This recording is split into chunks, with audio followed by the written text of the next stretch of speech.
pagkakatiwalaan. ABS-CBN News and Current Affairs. Panig sa katotohanan, panig sa bayan. Kanina, may 10,000 kabataan nanguna sa Interfaith Rally para sa katotohanan. Ngayon, rally sa liwasan natapos ng walang gulo.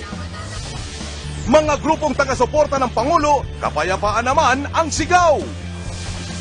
Mga assumptionistang taga-suporta ng Pangulo, inaming may mali sa inilabas na advertisement.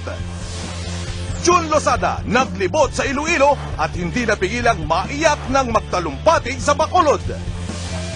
Bagong-bagong balita, dating Pangulong Marcos pinarangalan ng UP Vanguard. Tikotseng nanghahablot ng bag ng biktima na naman.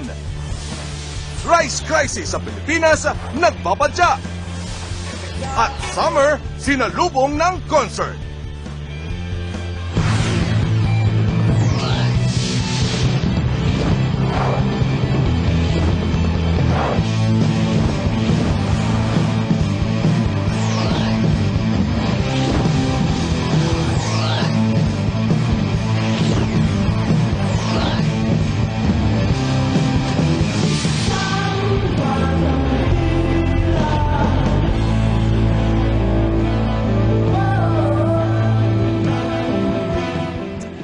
Sa mga balitang bumabandila, mapayapang naidaos ang Interfaith Rally sa Liwasang Bonifacio. At kahit nandoon ang mga kumakalaban sa politika sa Pangulo, ang mga kabataan pa rin ang nanguna sa panawagan ng katotohanan sa mga eskandalong yumayanig ngayon sa gobyerno.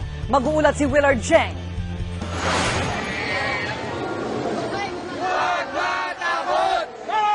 Nagkita-kita muna ang mga rallyista sa iba-ibang lugar sa Maynila bago nagmarcha papuntang Liwasang Bonifacio.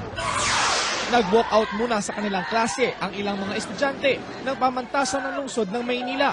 Di bali na raw lumiban sa paaralan, makasama lang sa rally para sa bayan. Pero may iba na walang pakialam. Nailalabas sila